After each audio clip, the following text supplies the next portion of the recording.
Bane destroys Batman's world. Let's talk about it in this video.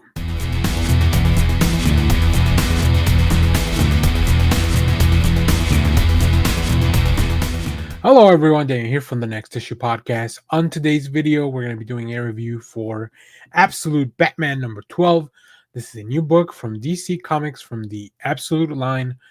And boy, let me tell you, this one, I was getting angry as I was reading it, but not because the issue is bad. The issue is excellent because of everything that was happening to these characters that I've kind of grown fond of in this absolute universe.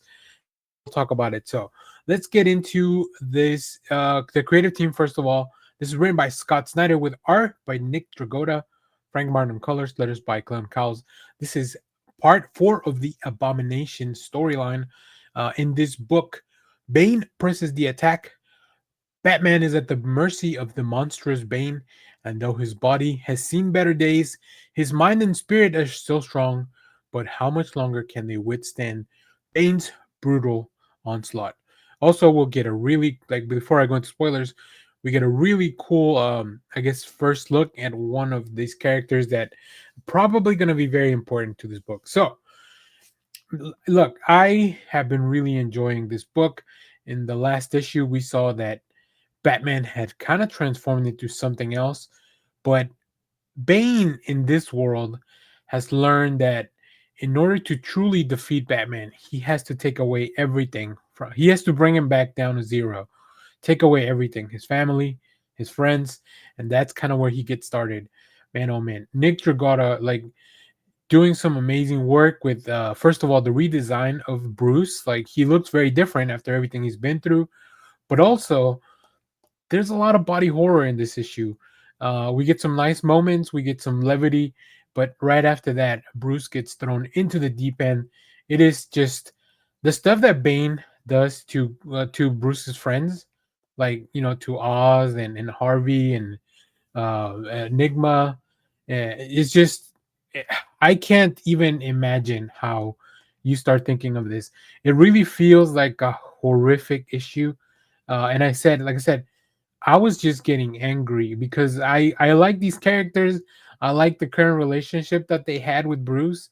And then of course I knew we were eventually gonna have to get to where these characters are a little bit more like the characters that we know. But man, oh man.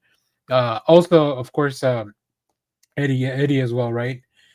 Yeah, it is. Oh man, I don't want to go too much into details. You'll see some of the stuff in the preview images, but Scott Snyder just went very dark in this issue, and I think that the world as we know it here for this absolute Batman has truly changed. I don't know what the end of this arc is going to look like. I don't know how much longer Bruce can go on like this. He's getting a little bit of help, but even that may not be enough. Pennyworth. We still have Selena out there, and then of course I don't want anything bad to happen to his mom. So, yeah, very interesting stuff. Exciting, but like I said, it is pretty rough. Like, I I don't want a different story. I'm excited about the story that we are currently looking at, but it's tough to read. Like, I had a because I like those characters a lot, the way they were, and I wanted to see their relationship a little bit longer that way. So, all right, let's go take a look at the covers. Let me know if you enjoy looking at this part of the. I didn't normally used to do this part of the reviews, but I think I've gotten some good feedback. People like to see the variant cover. So, all right, here we have the covers that we will have for Batman. This is from League of Comic Geeks, so you can always go check it out yourself there. It's where I prep my pull list and all that.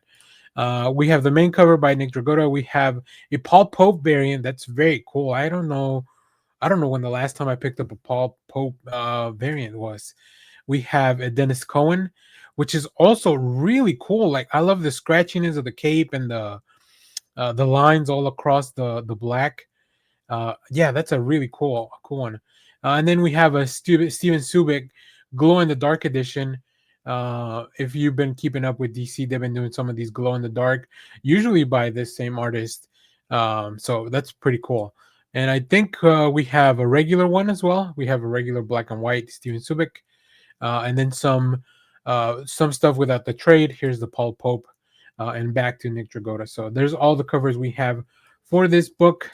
Let's close out this video. Yeah, this is a pretty intense issue. I didn't even talk about Waylon. We do have the reveal finally of, like, if you're getting to this part of the video, here's the big spoiler. We finally get to see the absolute Catwoman. You've probably seen some designs on the internet, but you finally get to actually see her in this book. So this is kind of like the first appearance. So if you're into that kind of stuff, this is definitely something you want to check out. So, all right. As always, thank you for watching, everyone. Remember to share, like, subscribe, hit the bell so you know when we go live. Let me know what you thought about this book. Let me know what covers you picked up and all that good stuff. Thank you for watching, and stay tuned. We have more comic reviews, trailer reactions, TV recaps, movie reviews, all that fun stuff here in the channel. Check out our live streams on the weekend. Saturday, we have like one main topic. Sunday, we go through all the stuff we've been watching, reading, listening to, all that stuff for the week. So thanks for watching, everyone. Bye-bye.